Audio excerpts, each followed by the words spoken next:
I recommend using Google Docs and Google Sheets to better support eVAL.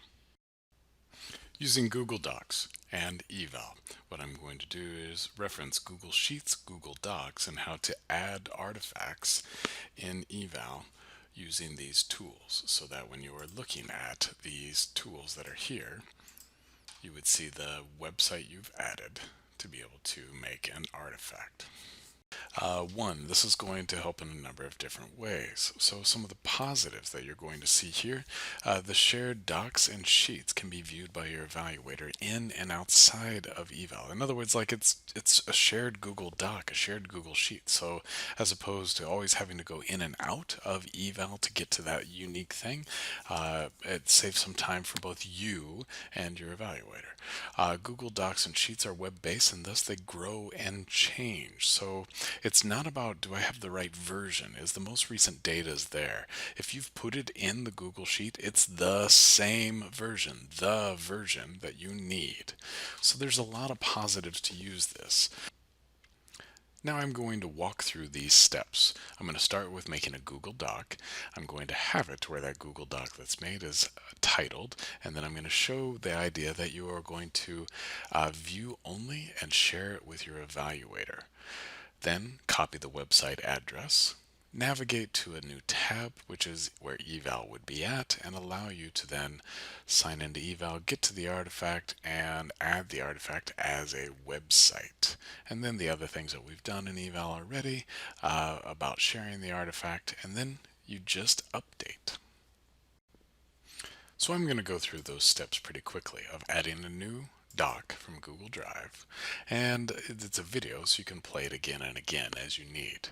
Next, I'm going to ask you that you rename the doc by clicking up here where my cursor is circling and changing that document name to something that makes sense.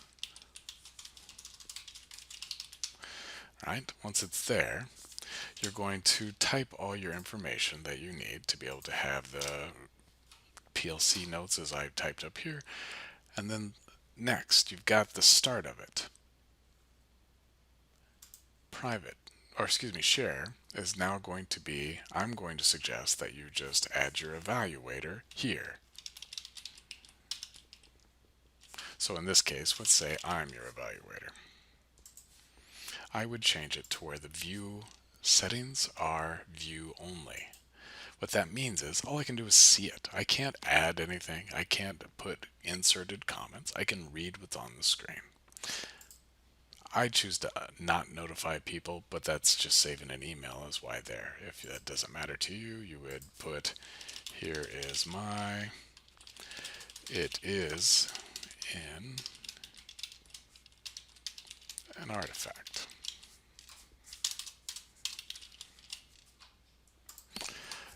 Next, either this link here or this link here.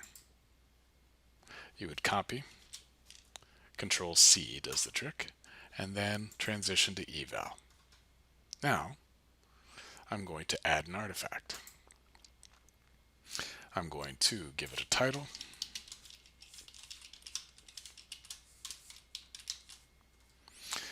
Now this part's important. I know it seems like you're adding a Word file or a document file, but you're adding a Google Doc, which is a website. Add website. Paste, Control V for victory. Paste that site in here. Give it a friendly title if you didn't already up above, and click Done. Now at this point, you've got a new artifact that you've started, a link to it, and the beauty is it opens, when you click that link, it goes right to here. Then the rest of this you know how to do. I've continued here, and what I've already added is connected and aligned it to these items in the domains 1 and domain 4. I've also chosen to put this optional part here because then my evaluator knows what I'm thinking. I spent 2 sentences worth of time writing what I've added, why, and then what I think, what I want my evaluator to look at. Now this Google Doc looks like this. It's blank, has nothing on it. That's okay.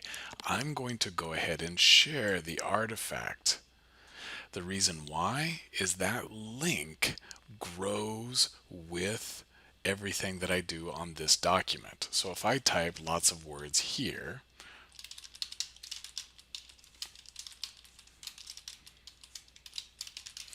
when I go back to close this, but I go back to eVAL and I click this link, it opens that same thing, and you'll notice, look, those same words that I just typed here.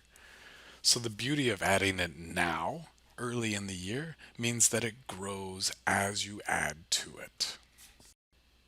You may be thinking, what ways would I use Google Doc?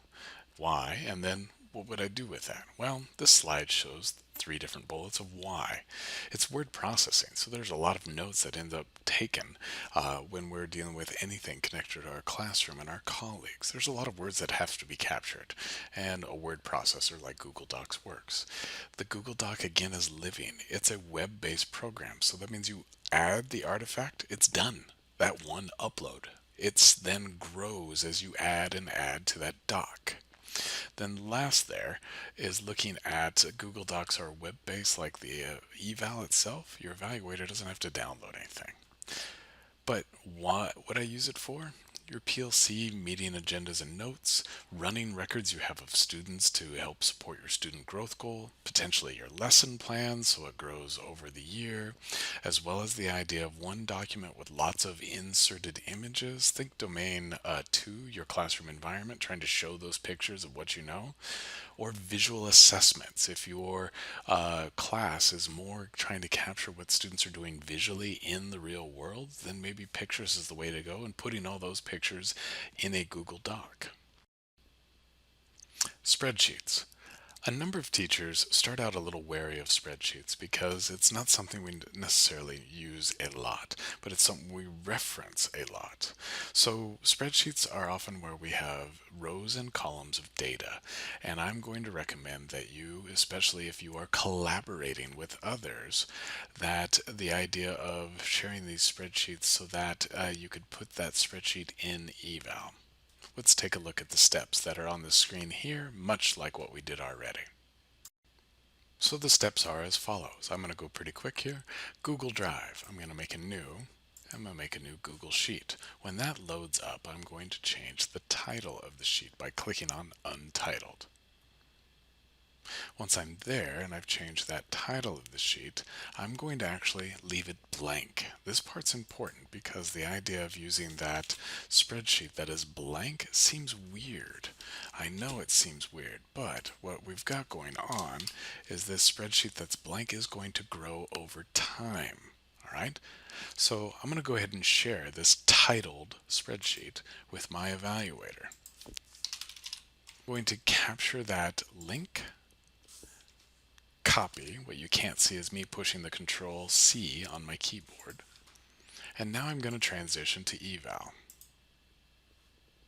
Right? I'm going to add my artifact, that is student data for my growth goal. Then I'm going to add website because it's Google Sheets and thus it's a web-based program. Therefore, website, growth goal. I click done. What you are not seeing is me spending time aligning. Now, especially when we're dealing with data, it's going to have something to do with assessments, but very likely supporting our student growth goals that I have here. So I'm going to put and connect it to those student growth goals. And of course, I choose to put the reasoning that is optional. I've added 2 sentences of thinking that shows I've added this because, and I believe this shows. Now I know the web-based spreadsheet is blank, but I'm going to go ahead and share the artifact. My logic. That link leads to this blank spreadsheet, and that spreadsheet's going to grow over time. I'm going to show that it grows now. So now, as I insert student data, as it gets done and completed in my classroom, I can then have it to where that student data then grows in front of the evaluator as well. I can make it to where adding additional and different worksheet tabs and other information. What is interesting about this is then the evaluator will see the same exact thing. So when I've closed, you can see at the top it only says eval and it has nothing else there but Google Drive and eval. If I go to the student data for growth goal and click, it opens, and voila, I have access to that same data, even though when I originally placed that link there it was blank. Why Google Sheets? Well, it's very similar to why Google Docs. The spreadsheets are files. There's plenty of place for data, data, data. That's what Google Sheets does well. Google Sheets are also living like Google Docs. That means that link is the live, updated location or version. That means you add or upload once and done. Google Sheets are also web-based, and that means your evaluator doesn't have to download anything. It's a link to open. Now, what would you use it for? Your student growth data. And what I like about it is the data that grows. Now, a PDF's not bad, such as what we can get from iReady and other sources, but that's static. It stays the same. So we have to keep adding and adding to our artifacts. But a spreadsheet that is a Google Sheet would update with us. I've also seen teachers use Google Sheets as their lesson plans and lesson plan book. I've seen teachers use it as a place where they put classroom-based assessment data that's not necessarily in an online system like a homeroom could harvest or iReady, as well as communication logs have been used in Google Sheets before. I recommend using Google Docs and Google Sheets to better support eVAL.